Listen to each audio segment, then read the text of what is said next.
بسم اللہ الرحمن الرحیم۔ السلام علیکم۔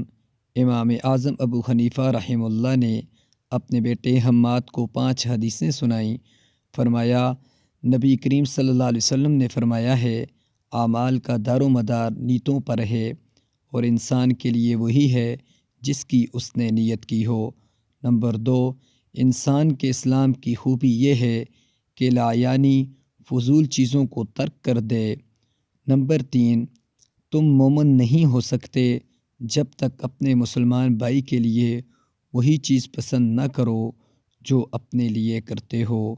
نمبر 4، حلال بھی ظاہر ہے اور یقیناً حرام بھی ظاہر ہے، اور دونوں کے درمیان شبہ کی چیزیں ہیں جن کو بہت سے لوگ نہیں جانتے۔ سو جو شخص شبہات سے بچا اس نے دین اور آبرو کو محفوظ کر لیا، اور جو شخص شبہات میں پڑ گیا وہ حرام میں پڑ جائے گا۔ بلا شبہ ہر بادشاہ نے باڑ لگا دی ہے، اور اللہ کی باڑ حرام کردہ اشیاء ہیں۔ نمبر 5، کامل مسلمان وہ ہے جس کے ہاتھ اور زبان سے کسی مسلمان کو تکلیف نہ پہنچے۔